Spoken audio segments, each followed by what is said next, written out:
इनकिलाबो इनकिलाबो इनकिलाबो इनकिलाब जिंदाबाद जिंदाबाद जिंदाबाद। उपयोग साफ करना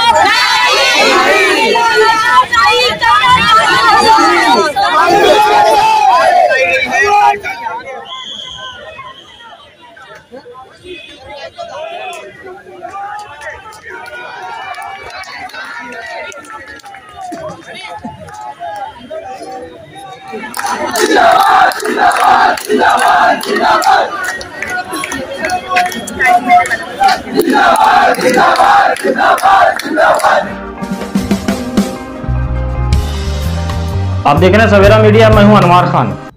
पिछले 24 घंटों से मुमरा में सियासी माहौल इंतहाई गर्म चल रहा है। जगह जगह घेराव, रास्ते जाम, सड़कें जाम, रोड पर आंदोलन, रास्तों पर एहतजाज, पुलिस स्टेशन का घेराव, पुलिस के खिलाफ नारेबाजी चल रहे। हालात पुरकशीदा हो गए हैं और पुलिस इनको कंट्रोल करने में नाकाम साबित हो रही है।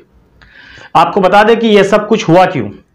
बीजेपी की पदाधिकारी साबिक नायब सदर महिला मोर्चा बीजेपी की रिदा रशीद शेख ने मकामी एमएलए डॉक्टर जितेंद्र आह्वाड के खिलाफ मुमरा पुलिस स्टेशन में दफा 354 यानी विनय भंग, उनके साथ कुछ छेड़छाड़, इस तरह का कोई मामला, एक एफआईआर दर्ज करवाया।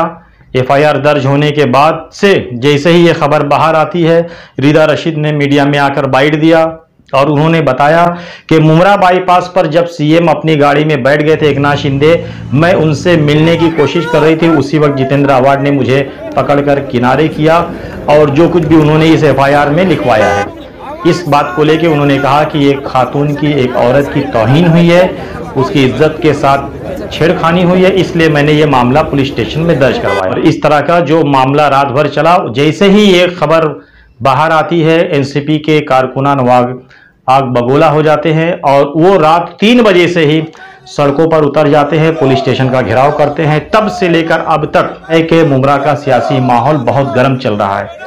पुलिस स्टेशन का घेराव हो रहा है, जगह जगह रोड रोके जा रहे हैं, पुलिस स्टेशन में बैठकर पुलिस के खिलाफ नारेबाजी हो रही है। और ये एनसीपी का इल्जाम है कि पुलिस ने ये एफआईआर इंतहाई सोची समझी साजिश के तहत दर्ज कराया और पुलिस ने दर्ज कर लिया है। एनसीपी कारकुनान का ये इल्जाम है कि ये सरासर झूठा और गलत एफआईआर है। इतनी बड़ी शख्सियत के खिलाफ जब कोई मामला बन रहा है तो उसकी तहकीक पहले लाजमी था, बाद में एफआईआर दर्ज करना चाहिए था। दूसरा, एनसीपी के लोगों का ये मुतालबा है कि शिवा जो यहाँ के कारपोरेटर के घर के हैं, मुमरा पुलिस स्टेशन के सामने का जो वार्ड लगता है, उनके खिलाफ भी शिवा ने कई मरतबा पुलिस स्टेशन में रिदा रशीद शेख के खिलाफ जब एफआईआर दर्ज कराने की कोशिश की एट्रोसिटी के तहत, यानी उनका इल्जाम है, शिवा का कहना कि रिदा रशीद ने उनकी ज़ात, उनके मजहब के साथ साथ उनकी तौहीन की मुतअद्दिद बार, कल बाईपास पर भी और छठ पूजा के दौरान शंकर मंदिर में भी और उससे पहले भी। तो पुलिस उनका एफआईआर क्यों नहीं ले रही। यहाँ पर एनसीपी के कारकुनान जो पुलिस स्टेशन में बैठे हैं, उनका 2 मुतालबा है। एक तो जितेंद्र आह्वाड के खिलाफ जो मामला दर्ज किया गया उसे वापस लिया जाए। दूसरा, शिवा की अपील पर एफआईआर दर्ज किया जाए रिदा रशीद शेख के खिलाफ। इस तरह का एहतजाज, इस तरह का मुतालबा करके वो यहाँ एहतजाज पर, धरने पर लगातार रात 3 बजे से एनसीपी के कारकुनान बैठे हैं, जिसमें अभी दोपहर को जितेंद्र आह्वाड की अहलिया भी शामिल हो गई। रूता आह्वाड भी बैठी, वो भी आकर सड़क पर बैठ गई। और रूता आह्वाड ने इल्जाम लगाया कि पुलिस अपनी पद का, अपनी ताकत का और खुद मौजूदा सरकार अपनी ताकत का वो नाजायज फायदा उठा रही है, ऐसा इल्जाम भी उन्होंने लगाया। इसी दौरान आप देखेंगे सड़क के दूसरी जानिब कुछ कारकुनान ने टायर जला दिया और रास्ता पूरी तरह से ब्लॉक हो गया था। स्कूल छूटने का वक्त था, दोनों तरफ से शहर बिल्कुल ब्लॉक था। बहुत देर एहतजाज के बाद, बहुत देर तक पुलिस की जानिब से रूता आह्वाड, शमीम खान, अशरफ शानू पठान को समझाने के बाद इन लोगों ने रास्ता छोड़ा, लेकिन पुलिस स्टेशन के दरवाजे पर ये धरना देकर बैठे हैं, वहां से हटने को तैयार नहीं। आगे फैसला क्या होता है। मुमरा पुलिस और थाने पुलिस मुमरा में लॉ एंड ऑर्डर बरकरार रहने में कामयाब होती है, यहाँ पर अमन व शांति बनाए रखने में कामयाब होती है या नाकाम होती है।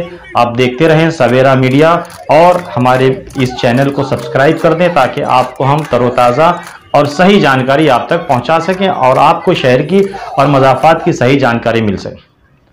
इसी दौरान दिल बर्दाश्ता होकर जितेंद्र आह्वाड ने एक ट्वीट कर दिया सुबह के वो एमएलए पद और अपने एमएलए के रुकन असेंबली के ओहदा से इस्तीफा दे देंगे। जितेंद्र अवार्ड दिल बर्दाश्ता हो गया। उन्होंने कहा कि ये बहुत ही घिनौनी चीज है कि पिछले 72 घंटे में एक एमएलए जो 3 मर्तबा से लोगों के अक्सरियती वोट से चुनकर आ रहा है और उसके खिलाफ विनय भंग के 2 मामले झूठे केसे 72 घंटे में 2 झूठे केसेस दाखिल कर दिए गए। इससे मैं बहुत अफसुर्दा हूं और बहुत शर्मिंदा हूं, इसलिए मैं अपने पद से इस्तीफा दे दूंगा और राजनीति से दूर हो जाऊंगा। इस तरह का उन्होंने ट्वीट भी किया है। उनके घर के इतराफ में भी पुलिस का बंदोबस्त बढ़ा दिया गया है और लोग उन्हें समझाने की भी कोशिश में लगे हुए हैं, कारकुनान को भी समझाया जा रहा है। लेकिन अगरचे ये झूठा केस है तो बहुत गलत बात है। पुलिस को पहले तहकीक करनी चाहिए और इस मामले की तह तक पुलिस को जाना इंतहाई लाजमी है।